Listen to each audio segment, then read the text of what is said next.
ನಮಸ್ಕಾರ. ನಾನು ಡಾಕ್ಟರ್ ಶಾಲಿನಿ, ನಿಮ್ಮ ಮಕ್ಕಳ ತಜ್ಞೆ. ಇವತ್ತು ನಾನು ಯೂಶುವಲ್ ಆಗಿ ಮಾಡ್ತಿರುವಂತ ಟಾಪಿಕ್ಗಿಂತ ಇವತ್ತಿನ ಟಾಪಿಕ್ ಸ್ವಲ್ಪ ಡಿಫರೆಂಟ್ ಆಗಿದೆ.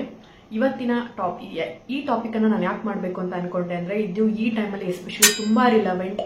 ತುಂಬಾ ಜನ ನನಗೆ ಪ್ರಶ್ನೆ ಕೇಳ್ತಾನೆ ಇರ್ತಾರೆ, ನಾನು MBBS ನಮ್ಮ ಮಕ್ಕಳನ್ನ ಕಳಿಸ್ಲಾ, MBBS ಏನಿದೆ, ಕಳಿಸೋದು ಇಂಪಾರ್ಟೆಂಟಾ, ಪ್ರೈವೇಟ್ ಕಾಲೇಜಲ್ಲಿ ಸೀಟ್ ಸಿಕ್ಕಿದೆ, ಒಂದು ಮ್ಯಾನೇಜ್ಮೆಂಟ್ ಕೋಟಾ ಸಿಕ್ಕಿದೆ, ನಾವು 50 ಲಕ್ಷ 60 ಲಕ್ಷ ಆದ್ರೂ ಕಟ್ಟಿ ಕಳಿಸೋದು ಓಕೆನಾ, ಈ ರೀತಿ ಎಷ್ಟೊಂದು ಪ್ರಶ್ನೆಗಳನ್ನ ಕೇಳ್ತಾರೆ. ಇವತ್ತಿನ ವಿಡಿಯೋದಲ್ಲಿ ಈ ಪ್ರೈವೇಟ್ ಮ್ಯಾನೇಜ್ಮೆಂಟ್ ಸೀಟ್ಗಳಿಗೆ ಅಷ್ಟೊಂದು ಲಕ್ಷ ಅಷ್ಟೊಂದು ಕೋಟಿ ಕೊಟ್ಟು MBBS ಓದೋದು ವರ್ತಿಲ್ವಾ, ಎಷ್ಟೊಂದು ಜನ ಮನೆ ಮಾರಿ ಅಥವಾ ಲೋನ್ ಗಳನ್ನ ತಗೊಂಡು MBBS ಕಳಿಸ್ತಿದ್ದಾರೆ, ಇದು ವರ್ತಿಲ್ವಾ, ಈ ಒಂದು 2025 ಅಲ್ಲಿ MBBS ತಗೊಂಡ್ರೆ ಏನೆಲ್ಲ ಫ್ಯೂಚರ್ ನಿಮ್ದಿರುತ್ತೆ ಅನ್ನೋದ್ರ ಬಗ್ಗೆ ಕೆಲವೊಂದು ಇನ್ಸೈಟ್ಸ್ ಅನ್ನ ಕೊಡ್ಲಿಕ್ಕೆ ಪ್ರಯತ್ನ ಮಾಡ್ತೀನಿ. ಮೋಸ್ಟ್ಲಿ ಈ ವಿಡಿಯೋ ನೋಡ್ತಿರುವಂತಹ ಪೋಷಕರು ನಿಮ್ಗೂ ಕೂಡ ನಮ್ಮ ಮಕ್ಕಳನ್ನ ಡಾಕ್ಟರ್ ಮಾಡಬೇಕು ಅನ್ನುವಂತ ಒಂದು ಕನಸಿರಬಹುದೇನೋ, ಅಥವಾ ನೀಟ್ ಆಸ್ಪಿರೆಂಟ್ಸ್ ಇದಾರೆ, ಕೆಲವೊಬ್ಬರಿಗೆ ಒಳ್ಳೆ ಕೆಲವೊಬ್ಬರಿಗೆ ಒಳ್ಳೆ ರ್ಯಾಂಕಿಂಗ್ ಬಂದಿರಬಹುದು, ಕೆಲವೊಬ್ಬರಿಗೆ ಚೆನ್ನಾಗಿ ರ್ಯಾಂಕಿಂಗ್ ಬಂದಿಲ್ಲದೆ ಇರಬಹುದು, ಅವರು ಡಿಪ್ರೆಷನ್ ಇರಬಹುದು.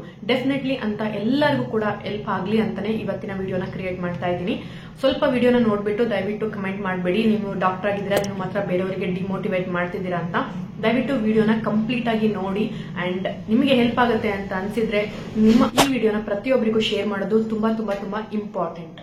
ನಾನು ಈ ಫೀಲ್ಡ್ ಅಲ್ಲಿ ಕಳೆದ 14 ವರ್ಷಗಳಿಂದ ಇರೋದ್ರಿಂದ ನನ್ನ ಎಲ್ಲಾ ಇನ್ಪುಟ್ಸ್ ಅನ್ನು ಈ ವಿಡಿಯೋ ಮೂಲಕ ಕೊಡ್ಲಿಕ್ಕೆ ಪ್ರಯತ್ನ ಮಾಡ್ತೀನಿ. ಸೊ ವಿಡಿಯೋನ ಕೊನೆವರೆಗೂ ನೋಡಿ, ನಿಮ್ಮ ಅಭಿಪ್ರಾಯಗಳನ್ನು ಕಮೆಂಟ್ ಮೂಲಕ ತಿಳಿಸೋದನ್ನ ಮರಿಬೇಡಿ. ಸೊ ಇವತ್ತಿನ ವಿಡಿಯೋನ ಸ್ಟಾರ್ಟ್ ಮಾಡೋಣ.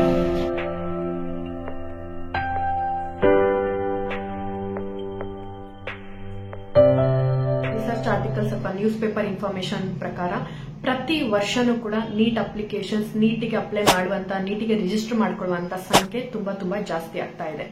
ಸೊ ಈ ಒಂದು 2025 ಇಟ್ಕೊಂಡು ನಾವು ಡಾಕ್ಟರ್ ಆಗೋದು ವರ್ತಿಲ್ವಾ ಅನ್ನೋದ್ರ ಬಗ್ಗೆ ಮಾತಾಡ್ತೀನಿ. 2025 ನೀಟ್ ಎಕ್ಸಾಮ್ ಅಲ್ಲಿ ನಿಮಗೆ ತುಂಬಾ ಚೆನ್ನಾಗಿ ರ್ಯಾಂಕಿಂಗ್ ಬಂದಿದೆ, ನಿಮಗೆ ಗವರ್ಮೆಂಟ್ ಮೆಡಿಕಲ್ ಕಾಲೇಜಲ್ಲಿ ಸೀಟ್ ಸಿಗ್ತಾ ಇದೆ, ನೀವು ಕೂಡ ಡಾಕ್ಟರ್ ಆಗ್ಬೇಕು ಅಂತ ತುಂಬಾ ಇಂಟ್ರೆಸ್ಟ್ ಇದೆ ಅಂತ ಹೇಳಿದ್ರೆ ಡೆಫಿನೆಟ್ಲಿ ವಿಡಿಯೋನ ಸ್ಕಿಪ್ ಮಾಡಬಹುದು. Welcome to our field. Basically ಆದ್ರೂ ಕೂಡ MBBS ಅಲ್ಲಿ ಏನಿರುತ್ತೆ, MBBS ಆದ್ಮೇಲೆ ನಾವು ಫ್ಯೂಚರ್ ಹೇಗಿರುತ್ತೆ ಅಂತ ತಿಳ್ಕೊಳ್ಳುವಂತ ಇಂಟ್ರೆಸ್ಟ್ ಇದ್ರೆ ಡೆಫಿನೆಟ್ಲಿ ವಿಡಿಯೋನ ಕಂಟಿನ್ಯೂ ಮಾಡಬಹುದು. ಈ ಒಂದು ಕ್ಲಿಪ್ ರೀಸೆಂಟ್ ಆಗಿ ನಡೆದಂತ ಮೀಟಿಂಗ್ ಅಲ್ಲಿ ಒಬ್ರು ಡಾಕ್ಟರ್ ಹೇಳುವಂತ ಮಾತು ನಿಜವಾಗ್ಲೂ ಇದು ತುಂಬಾ ರಿಯಾಲಿಟಿ ಅಂತ ಅನ್ಸುತ್ತೆ.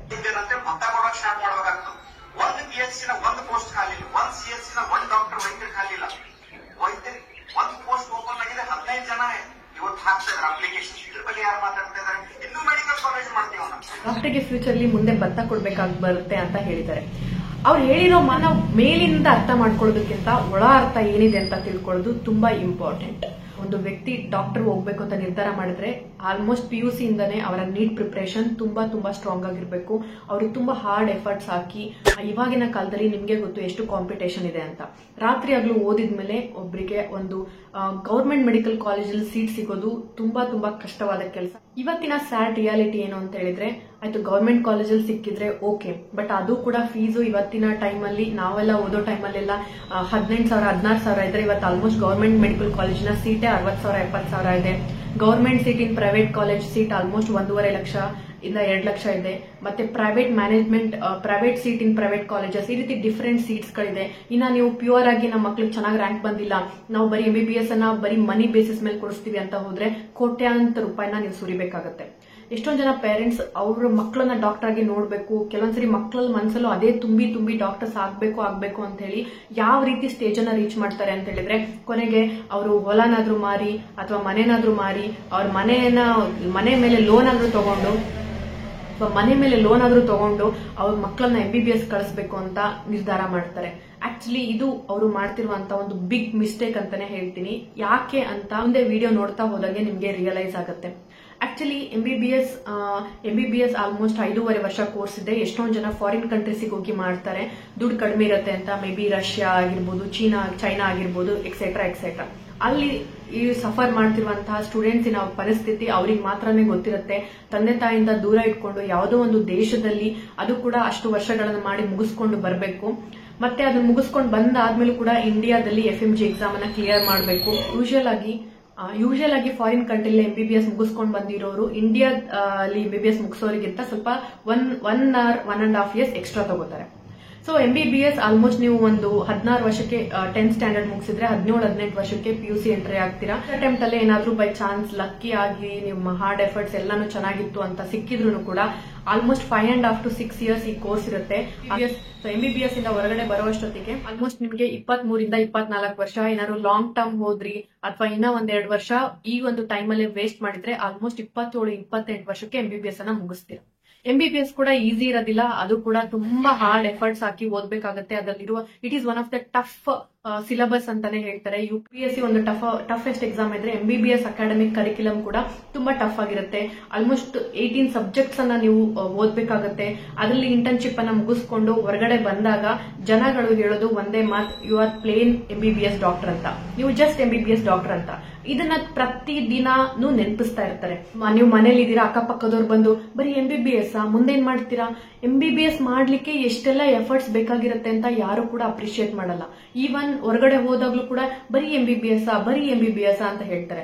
ಇದು ಒಂದು ಸೋಷಿಯಲ್ ಸ್ಟೇಟಸ್ ಅಥವಾ ಸೋಷಿಯಲ್ ಇಮೇಜ್ ಬಗ್ಗೆ ಆದ್ರೆ, ಇವನ್ ನೀವು MBBS ಆದ್ಮೇಲೆ ನೀವು ವರ್ಕ್ ಮಾಡ್ಲಿಕ್ಕೆ ವರ್ಕಿಂಗ್ ಪ್ರೊಫೈಲ್ಗೆ ಅಂತ ಹೋದ್ರೆ ಯಾವ ಹಾಸ್ಪಿಟಲ್ಸ್ ಅಲ್ಲೂ ಈಗ ಇನಿಷಿಯಲ್ ಸ್ಟೇಜಸ್ ಅಲ್ಲಿ ನೀವೇನಾದ್ರೂ ಮೆಡಿಕಲ್ ಆಫೀಸರ್ ಅಥವಾ ಡ್ಯೂಟಿ ಮೆಡಿಕಲ್ ಆಫೀಸರ್ ತರ ನೀವು ಜಾಯಿನ್ ಆದ್ರೆ ಯಾವ ಹಾಸ್ಪಿಟಲ್ಸ್ ಕೂಡ more than 40-50,000 ನಿಮ್ಗೆ ಕೊಡೋದಿಲ್ಲ. ಗವರ್ಮೆಂಟ್ ಸೆಟಪ್ಸ್ ಅಲ್ಲಿ ಜಾಯಿನ್ ಆಗ್ತೀರಾ ಅಂತ ಹೇಳಿದ್ರೆ ಅಲ್ಲೂ ಕೂಡ ನಾಟ್ more than 60,000 ಸ್ಯಾಲರಿ ಕೊಡೋದಿಲ್ಲ. ಸೊ ಈ ಒಂದು MBBS ಆದ್ಮೇಲೆ ಈ ಒಂದು ಸೋಷಿಯಲ್ ಪ್ರೆಷರ್ ಇರುತ್ತೆ, ಮುಂದೆ ಮಾಡ್ಬೇಕು ಅಂತ ಎಲ್ಲರೂ ಅದನ್ನೇ ನೆನಪಿಸ್ಕೊಂತಾರೆ. MBBS ಆದ್ಮೇಲೆ ಎಷ್ಟೊಂದ್ ಸರಿ ನಾನ್ MBBS ಆದ್ಮೇಲೂ ಕೂಡ ತುಂಬಾ ಜನ ಕಾಲ್ ಮಾಡಿ ಕೇಳೋರು ಇದಾಯ್ತು ಪ್ರಾಬ್ಲಮ್ ಅದಾಯ್ತು ಅಂತ. ನಾನು ತುಂಬಾ ಇಂಟ್ರೆಸ್ಟಿಂಗ್ ಆಗಿ ಅವ್ರಿಗೆ ಎಕ್ಸ್ಪ್ಲೈನ್ ಮಾಡಕ್ ಹೋದ್ರೆ ಎಷ್ಟೊಂದ್ ಸರಿ ಪ್ರಾಬ್ಲಮ್ ಏನಾಗೋದು ಅಂತ ಹೇಳಿದ್ರೆ ಅವ್ರು ಸೆಕೆಂಡ್ ಒಪಿನಿಯನ್ ತಗೊಳ್ಳೋರು ಅಥವಾ ನಾವು ಕೊಟ್ಟಿರೋ ಒಪಿನಿಯನ್ ಜಾಸ್ತಿ ಸರಿ ವ್ಯಾಲ್ಯೂ ಮಾಡ್ತಿರ್ಲಿಲ್ಲ. ಈ ತರ ಎಲ್ಲ ಪ್ರಾಬ್ಲಮ್ಸ್ ಗಳು ರಿಯಾಲಿಟಿಯಾಗಿ ಫೇಸ್ ಮಾಡ್ಬೇಕಾಗಿ ಬರುತ್ತೆ. ಒಂದು ಆಲ್ರೆಡಿ ನೀವು 25-26 ಇಯರ್ಸ್ ಅಲ್ಲಿ ಆಗಿರ್ತೀರಾ, ಪ್ಲಸ್ ಅದಾದ್ಮೇಲೆ ನಿಮ್ಗೆ ಇನ್ನ MBBS ಅಷ್ಟೇ ಮುಂದೆ ಓದ್ಬೇಕು ಅನ್ನುವಂಥದ್ದು ಇಂಪಾರ್ಟೆನ್ಸ್, ಓದ್ಬೇಕು ಅನ್ನುವಂಥದ್ದು ಮನಸ್ಸಲ್ಲಿ ಕೂತಿರುತ್ತೆ.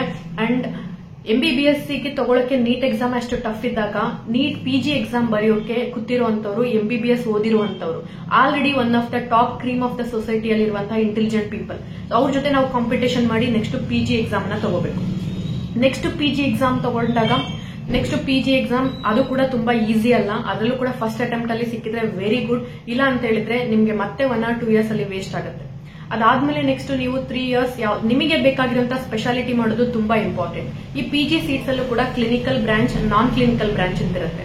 ಕ್ಲಿನಿಕಲ್ ಬ್ರಾಂಚ್ ಸಿಂಪಲ್ ಭಾಷೆಯಲ್ಲಿ ಇರಬೇಕು ಅಂದ್ರೆ ನಾವು ಪೇಷಂಟ್ಸ್ ಅನ್ನು ಟ್ರೀಟ್ ಮಾಡುವಂತ ಆಪ್ಷನ್ಸ್ ಇರುತ್ತೆ. ನಾನ್ ಕ್ಲಿನಿಕಲ್ ಬ್ರಾಂಚ್ ಅಲ್ಲಿ ಇವಾಗ ಲ್ಯಾಬ್, ಬಯೋಕೆಮಿಸ್ಟ್ರಿ ಆಯ್ತು, ಮತ್ತೆ ಪ್ಯಾಥಾಲಜಿ ಆಯ್ತು, ಇದೆಲ್ಲ ಕೂಡ ನಾನ್ ಕ್ಲಿನಿಕಲ್ ಕೋರ್ಸಸ್ ಬರುತ್ತೆ. ಇಲ್ಲಿ ಲ್ಯಾಬ್ ರಿಲೇಟೆಡ್ ಆಗಿರ್ಬೋದು, ಬ್ಲಡ್ ಟೆಸ್ಟ್ ಆಗಿರ್ಬೋದು, ಈ ರೀತಿ ಅನೇಕ ಕೋರ್ಸಸ್ ಗಳಿರುತ್ತೆ. ಅಥವಾ ಟೀಚಿಂಗ್ ಕೋರ್ಸಸ್ ಗಳಿರುತ್ತೆ, ಅನಾಟಮಿ, ಈ ರೀತಿ ಕೋರ್ಸಸ್ಗಳು. ಸೊ ಯೂಶಲಿ ನೀವು ಕರೆಕ್ಟ್ ಆಗಿ ಸೆಟ್ಲ್ ಆಗಬೇಕು, ನೀವು ಕರೆಕ್ಟ್ ಆಗಿ ಸೆಟ್ಲ್ ಆಗಬೇಕು, ನೀವು ಚೆನ್ನಾಗಿ ಅರ್ನ್ ಮಾಡಬೇಕು ಅಂತ ಹೇಳಿದ್ರೆ ಡೆಫಿನೆಟ್ಲಿ ಕ್ಲಿನಿಕಲ್ ಬ್ರಾಂಚ್ ತುಂಬಾ ಇಂಪಾರ್ಟೆಂಟ್ ಆಗುತ್ತೆ. ಸೊ ಈ ಕ್ಲಿನಿಕಲ್ ಬ್ರಾಂಚ್ಗೂ ಕೂಡ ತುಂಬಾ ಕಾಂಪಿಟೇಷನ್ ಇರುತ್ತೆ. ಸರಿ ಆಯ್ತು, ಕಷ್ಟಪಟ್ಟು ಓದಿದ್ರಿ, ಕ್ಲಿನಿಕಲ್ ಬ್ರಾಂಚ್ ಸಿಕ್ತು ಅಂತ ಹೇಳಿದ್ರು, ಆ 3 ವರ್ಷ ಲಿಟ್ರಲಿ ನಿದ್ದೆ ಇಲ್ದಿರಾ, ಊಟ ಸರಿಯಾಗಿ ಇಲ್ದಿರಾ, ನಿಮ್ ಹೆಲ್ತ್ ನ ಕಾಂಪ್ರಮೈಸ್ ಮಾಡ್ಕೊಂಡು 24 hours 36 hours ಡ್ಯೂಟಿ ಮಾಡ್ಕೊಂಡು ನೀವು ಓದ್ತೀರಾ. ಅದಾದ್ಮೇಲೆ ನೀವು ಹೊರಗಡೆ ಬರ್ತೀರಾ. ಹೊರಗಡೆ ಬಂದಾಗ ಒಂದು ರೀತಿ ಶಾಕ್ ಆಗುತ್ತೆ, ಎಷ್ಟೊಂದು ಡಾಕ್ಟರ್ಸ್ ಇದಾರೆ, ಎಷ್ಟೊಂದು ಕಾಂಪಿಟೇಷನ್ ಇದೆ ಅಂತ. ಮೆಟ್ರೋಪಾಲಿಟನ್ ಸಿಟಿಯಲ್ಲಿ ವರ್ಕ್ ಮಾಡಕ್ಕೆ ಅಂತ ಹೋದಾಗ ಅಲ್ಲಿ already well sided hospital, well sided doctors ಇರ್ತಾರೆ. ನೀವು ಅಲ್ಲಿ ಜಾಯಿನ್ ಆದಾಗ ನಿಮ್ಮನ್ನ ಒಂಥರ ರೆಸಿಡೆಂಟ್ ತರನೇ ಯೂಸ್ ಮಾಡ್ಕೊಳ್ತಾರೆ. ನೀವು ಡೈರೆಕ್ಟ್ ಆಗಿ ಪೇಷಂಟ್ಸ್ ಅನ್ನ ಟ್ರೀಟ್ ಮಾಡೋದು, ನೀವು ಡೈರೆಕ್ಟ್ ಆಗಿ ಪೇಷಂಟ್ಸ್ ಗೆ ನಿಮ್ಮ ಡಿಸಿಷನ್ ಮೇಕಿಂಗ್ ಅನ್ನ ನೀವು ಮಾಡ್ತಿರಲ್ಲ. ಆಲ್ರೆಡಿ ಒಬ್ರು ಸೀನಿಯರ್ ಡಾಕ್ಟರ್ಸ್ ಇರ್ತಾರೆ, ಅವರು ಒಂದು ಒಪಿನಿಯನ್ ನಿಮಗೆ ಕೊಡ್ತಿರ್ತಾರೆ, ಅದನ್ನ ನೀವು ಫಾಲೋ ಮಾಡ್ತೀರಾ. ಅಥವಾ ನೆಕ್ಸ್ಟ್ ನೀವು ಒಂದು ಗವರ್ಮೆಂಟ್ ಸೆಟಪ್ಸ್ ಅಲ್ಲಿ ವರ್ಕ್ ಮಾಡ್ತೀರಾ, ಅಲ್ಲೂ ಕೂಡ ಸ್ಯಾಲರಿ ಆಲ್ಮೋಸ್ಟ್ 1 lakhಗೆ ಲಿಮಿಟೆಡ್ ಆಗಿರುತ್ತೆ. ಸೊ ಇದು ಕರೆಂಟ್ ಸಿನಾರಿಯೋ. ಜಸ್ಟ್ ಇಮ್ಯಾಜಿನ್ ಮಾಡ್ಕೊಳ್ಳಿ, ನೀವು ಆಲ್ಮೋಸ್ಟ್ 11, 12, 13 years, 11, 12 ಆಲ್ಮೋಸ್ಟ್ 11, 12, 13 ವರ್ಷ ಮುಗೀತು ಎಲ್ಲಾ ಕೋರ್ಸ್, ನಾನು ಆರಾಮಾಗಿದ್ದೀನಿ ಅಂತ ಅನ್ಕೊಂಡು ವರ್ಕ್ ಮಾಡೋಣ ಅಂತ ಅಂದಾಗ ನಿಮ್ಮ ಕೈಗೆ ಬರ್ತಿರುವಂತ ಸಂಬಳ ಇಷ್ಟೇ ಆಗಿರುತ್ತೆ. ಅದು ಕೂಡ ಎಕ್ಸ್ಪೀರಿಯನ್ಸ್ ಇರುತ್ತೆ. ಅದರಲ್ಲೂ ಕೂಡ ಮತ್ತೆ ಅಗೇನ್ ಕೆಲವೊಂದು ಬ್ರಾಂಚಸ್ ಗಳನ್ನ ನಾವು ಎಂಡ್ ಬ್ರಾಂಚಸ್ ಅಂತ ಕರಿತೀವಿ. ಕೆಲವೊಂದು ಬ್ರಾಂಚಸ್ ಗಳಿಗೆ ಇನ್ನ ಕೂಡ ಸೂಪರ್ ಸ್ಪೆಷಾಲಿಟಿ ಆಪ್ಷನ್ಸ್ ಕೂಡ ಇರುತ್ತೆ. ಎಸ್ಪೆಷಲಿ ಮೆಡಿಸಿನ್ಸ್ ಆಯ್ತು, ಈಗ ಕಾರ್ಡಿಯಾಲಜಿ ಅಥವಾ ನ್ಯೂರಾಲಜಿ, ಈ ರೀತಿ ಎಲ್ಲ ಅಡಿಷನಲ್ ಆಗಿ ಸೂಪರ್ ಸ್ಪೆಷಾಲಿಟಿ ಕೋರ್ಸಸ್ ಗಳಿರುತ್ತೆ. ಈ ಡೆಲಿವರಿ ಮಾಡಿಸೋದಾಗಿರ್ಬೋದು, ನಮ್ಮ ಪೀಡಿಯಾಟ್ರಿಕ್ ಬ್ರಾಂಚ್, ಇದೆಲ್ಲನೂ ಕೂಡ ನಾವು ಎಂಡ್ ಬ್ರಾಂಚ್ ಅಂತ ಕರಿತೀವಿ. ಆದ್ರೂ ಕೂಡ ಇದರಲ್ಲಿ ಸೂಪರ್ ಸ್ಪೆಷಾಲಿಟಿ ಕೋರ್ಸಸ್ ಗಳು ಇರುತ್ತೆ. ಮುಗಿಸಿದ್ರು ಕೂಡ ನಿಮಗೆ ಈ ಫೀಲ್ಡ್ ಅಲ್ಲಿ ಎಕ್ಸ್ಪೀರಿಯನ್ಸ್ ಬೇಕಾಗುತ್ತೆ, ನೀವು ವರ್ಕ್ ಮಾಡಕ್ಕೆ ಸ್ಟಾರ್ಟ್ ಮಾಡ್ತೀರಾ. ನೆಕ್ಸ್ಟ್ ನೀವು ಪ್ರೈವೇಟ್ ಸೆಟಪ್ ಅನ್ನ ಬಿಗಿನ್ ಮಾಡಬೇಕು ಅಂತ ಹೇಳಿದ್ರೆ ಅದಕ್ಕೆ ನಿಮಗೆ ಇನ್ವೆಸ್ಟ್ಮೆಂಟ್ ಬೇಕಾಗುತ್ತೆ. ಮಿನಿಮಮ್ ಇನ್ವೆಸ್ಟ್ಮೆಂಟ್ ಒಂದು ಸಣ್ಣ ಹಾಸ್ಪಿಟಲ್ ನ ಬಿಲ್ಡ್ ಮಾಡ್ತೀವಿ ಅಂತ ಹೇಳಿದ್ರು ಅರೌಂಡ್ 30-40 ಲ್ಯಾಕ್ಸ್ ಬೇಕಾಗುತ್ತೆ. ನೀವೇನಾದ್ರೂ ಜಸ್ಟ್ ಇಮ್ಯಾಜಿನ್ ನೋಡ್ಕೊಳ್ಳಿ, ಪ್ರೈವೇಟ್ ಕೋಟಾದಲ್ಲಿ ಪ್ರೈವೇಟ್ ಸೀಟ್ ಅಲ್ಲಿ ನೀವು ಲಕ್ಷಾಂತರ ರೂಪಾಯಿ ಅಲ್ಲೂ ಖರ್ಚು ಮಾಡಿದೀರಾ, ಪ್ಲಸ್ ಅದಾದ್ಮೇಲೆ PG ಮಾಡಕ್ಕೆ ಖರ್ಚು ಮಾಡಿದೀರಾ ಅಂತ ಹೇಳಿದ್ರೆ ಎಲ್ಲಿಂದ ನೀವು ಅರ್ನ್ ಮಾಡ್ತೀರಾ ಅಂತ. ಜಸ್ಟ್ ಇದೊಂದು ಪ್ರಾಕ್ಟಿಕಲ್ ಆಗಿ ಇದನ್ನ ಯೋಚನೆ ಮಾಡ್ತಾ ಹೋದ್ರೆ ನಿಮ್ಗೆ ಗೊತ್ತಾಗುತ್ತೆ. ನಾನು ಹೇಳುವಂತ ಅವಶ್ಯಕತೆ ಇಲ್ಲ ನಿಮ್ಗೆ ಪ್ರೈವೇಟ್ ಸೀಟ್ ಅಲ್ಲಿ ಅಥವಾ ಮ್ಯಾನೇಜ್ಮೆಂಟ್ ಸೀಟ್ ಅಲ್ಲಿ MBBS ಹೋಗೋದು ವರ್ತ್ ಇಲ್ಲ ಅಂತ. ಬರೀ ಮನಿ ವಿಷಯದಲ್ಲಿ ಹೇಳ್ತಾ ಇಲ್ಲ, ಬರೀ ಒಂದು ಟೈಮಿನ ವಿಷಯದಲ್ಲಿ ಹೇಳ್ತಾ ಇಲ್ಲ, ನಿಮ್ಮ ಕಂಪ್ಲೀಟ್ ಲೈಫ್ ಇದರಲ್ಲಿ ಇನ್ಕ್ಲೂಡ್ ಆಗಿರುತ್ತೆ. ನನ್ಗೆ ನಿಜವಾಗ್ಲೂ ಇವಾಗ್ಲೂ ಆಲ್ಮೋಸ್ಟ್ ಇಂಟರ್ನ್ಶಿಪ್ ಇಂದ ಹಿಡ್ಕೊಂಡು ಇವಾಗಿನವರೆಗೂ ನಮಗೆ ಪೀಸ್ಫುಲ್ ನೈಟ್ ಅಂತ ಇರೋದಿಲ್ಲ, ನೈಟ್ ರುಟೀನ್ ಅಂತ ಇರೋದಿಲ್ಲ. ಆಕ್ಚುಲಿ ಒಂದು ರುಟೀನ್ ಅಂತಾನೆ ಇರೋದಿಲ್ಲ. ಇವನ್ ನಮ್ ಬ್ರಾಂಚ್ ತಗೊಂಡ್ರೆ ಸ್ವಲ್ಪ ಬೆಟರ್, ಬೇರೆ ಸರ್ಜಿಕಲ್ ಬ್ರಾಂಚಸ್ ಎಲ್ಲ ತಗೊಂಡ್ರೆ ತುಂಬಾ ಸ್ಟ್ರಗಲ್ ಮಾಡ್ತಿರ್ತಾರೆ, ಅಪ್ಹಜಾರ್ಡ್ ರುಟೀನ್ಸ್ ಇರುತ್ತೆ. ಸೊ ಇಷ್ಟೆಲ್ಲ ಕಾಂಪ್ರಮೈಸ್ ಮಾಡ್ಕೊಂಡು ನಿಜವಾಗ್ಲೂ ಇದೆಲ್ಲ ಕಾಂಪ್ರಮೈಸ್ ಮಾಡಕ್ ರೆಡಿ ಇದ್ದೀರಾ, ಓಕೆ ನಿಮ್ಮ ಹತ್ರ ತುಂಬಾ ಚೆನ್ನಾಗಿ ದುಡ್ಡಿದೆ ಅಥವಾ ನಿಮ್ ತಂದೆ ತಾಯಿ ತುಂಬಾ ಸೆಟಲ್ಡ್ ಇದ್ದಾರೆ ಓಕೆ ಅಂತ ಹೇಳಿದ್ರೆ ನೀವು MBBS ಅನ್ನ ತಗೊಳ್ಬಹುದು. ಆದರೆ ನೀವು ಒಂದು ಮಿಡಲ್ ಕ್ಲಾಸ್ ಫ್ಯಾಮಿಲಿಯಿಂದ ಬರ್ತೀರಾ, ನೀವು ಫಸ್ಟ್ ಜನರೇಷನ್ ಡಾಕ್ಟರ್ ಆಗಿದ್ದೀರಾ ಅಂತ ಹೇಳಿದ್ರೆ ಡೆಫಿನೆಟ್ಲಿ ದಯವಿಟ್ಟು ಪ್ರೈವೇಟ್ ಸೀಟ್ಗಳನ್ನ, ಪ್ರೈವೇಟ್ ಮ್ಯಾನೇಜ್ಮೆಂಟ್ ಸೀಟ್ಗಳನ್ನ ತಗೊಳ್ಳುವಂತ ತಪ್ಪನ್ನ ಮಾಡಬೇಡಿ. ನಿಮ್ಮ ಮೇಲೆ ಲೋನ್ ಮಾಡಿಕೊಂಡು ಮಾತ್ರ MBBS ಅನ್ನ ತಗೊಳ್ಬೇಡಿ ಅಂತಾನೆ ನಾನು ನಿಮಗೆ ಹೇಳೋದು. ಈ ವಿಷಯನ ನಾನು ಹೇಳಿದ್ಮೇಲೆ ನೀವು ನೆಗೆಟಿವ್ ಆಗಿ ತಗೊಳ್ಳೋದಕ್ಕಿಂತ ನಿಮಗೆ ಗೊತ್ತಿರುವಂತ ಡಾಕ್ಟರ್ಸ್ ಜೊತೆಗೆ ಡಿಸ್ಕಸ್ ಮಾಡೋದು ತುಂಬಾ ತುಂಬಾ ತುಂಬಾ ಇಂಪಾರ್ಟೆಂಟ್ ಆಗುತ್ತೆ. ಓನ್ಲಿ ಡಾಕ್ಟರ್ಸ್ ಈ ಫೀಲ್ಡ್ ಅಲ್ಲಿ ಇರೋರು ಮಾತ್ರ ನಿಮಗೆ ರಿಯಾಲಿಟಿ ಹೇಳಲಿಕ್ಕೆ ಸಾಧ್ಯ ಆಗುತ್ತೆ. ಯಾವುದೋ ಒಂದು ಟಿವಿಯಲ್ಲಿ, ಯಾವುದೋ ಒಂದು ನ್ಯೂಸ್ ಪೇಪರ್ ಅಲ್ಲಿ ಅಥವಾ ನಿಮ್ಮ ಒಂದು ಊರಲ್ಲಿ ವೆಲ್ ಎಸ್ಟಾಬ್ಲಿಷ್ ಡಾಕ್ಟರ್ಸ್ ಅನ್ನ ನೋಡ್ಕೊಂಡು ನಾನು ಅದೇ ತರ ಆಗ್ತೀನಿ ಅಂತ ಅನ್ಕೊಳ್ಳೋದು ತುಂಬಾ ತಪ್ಪು ಭಾವನೆ. ಹಿಂದೆ 10 ವರ್ಷದ ಹಿಂದೆ ಈ ಒಂದು ಫೀಲ್ಡ್ ಗೆ ಬಂದು ಸೆಟಲ್ ಆಗಿರುವಂತಹ ಡಾಕ್ಟರ್ಸ್ ಇನ ಕರೆಂಟ್ ಸ್ಟೇಟಸ್ ಬೇರೆ ಇದೆ. ರೀಸೆಂಟ್ ಆಗಿ ಪಾಸ್ ಔಟ್ ಆಗಿ ಸೆಟಲ್ ಆಗಬೇಕು ಅಂತ ಅನ್ಕೊಳ್ತಿರುವಂತಹ ಡಾಕ್ಟರ್ ಸ್ಟೇಟಸ್ ತುಂಬಾ ತುಂಬಾ ಡಿಫರೆಂಟ್ ಆಗಿದೆ. ನಾನೇ ಈ ಊರಿಗೆ ಬಂದಾಗ ಆಕ್ಚುಲಿ ನಾನು MBBS ಮುಗಿಸಿದಾಗ ಇವನ್ MBBS ಡಾಕ್ಟರ್ ಕೂಡ ಇರಲಿಲ್ಲ. ಬಟ್ ರೀಸೆಂಟ್ ಆಗಿ ಪ್ರತಿಯೊಂದು ಸ್ಪೆಷಾಲಿಟಿನೂ ಕೂಡ ಈ ಒಂದು ತಾಲೂಕಾ ಪ್ಲೇಸ್, ಹಿಂದುಳಿದ ಒಂದು ತಾಲೂಕಾ ಪ್ಲೇಸ್ ಆದ್ರೂ ಕೂಡ ಇಲ್ಲಿ ಪ್ರತಿಯೊಂದು ಸ್ಪೆಷಾಲಿಟಿ ಆಫ್ ಡಾಕ್ಟರ್ಸ್ ಇದ್ದಾರೆ. ಸೊ ಜಸ್ಟ್ ಇಮ್ಯಾಜಿನ್ ಮಾಡಿ ಇನ್ನೇ ಎಂತ ಪರಿಸ್ಥಿತಿಗೆ ಈ ಒಂದು MBBS ರೀಚ್ ಆಗಬಹುದು ಅಂತ. ಸೊ ಹಾಗಾಗಿ ನಾನು ಎಲ್ಲರಿಗೂ ಹೇಳೋದಿಷ್ಟೇನೆ, ದಯವಿಟ್ಟು ನಿಮ್ಗೆ MBBS ತಗೊಳ್ಳೋದಕ್ಕಿಂತ ಮುಂಚೆ ಅಥವಾ ಅಷ್ಟೊಂದು ಲಕ್ಷಗಳನ್ನ ಸುರಿಯೋದಕ್ಕಿಂತ ಮುಂಚೆ ದಯವಿಟ್ಟು ಇನ್ನೊಂದ್ಸರಿ ಯೋಚನೆ ಮಾಡೋದು, ಗೊತ್ತಿರೋರ ಹತ್ರ ನಿಮ್ಗೆ ಹತ್ರ ಇರುವಂತಹ ಡಾಕ್ಟರ್ಸ್ ಜೊತೆಗೆ ಡಿಸ್ಕಸ್ ಮಾಡಿ ಡಿಸಿಷನ್ ತಗೊಳ್ಳೋದು ತುಂಬಾ ತುಂಬಾ ಇಂಪಾರ್ಟೆಂಟ್ ಆಗುತ್ತೆ. ಹೋಪ್ ಈ ವಿಡಿಯೋ ಹೆಲ್ಪ್ ಆಗುತ್ತೆ ಅಂತ ಭಾವಿಸ್ತೀನಿ. Thank you so much. Happy parenting.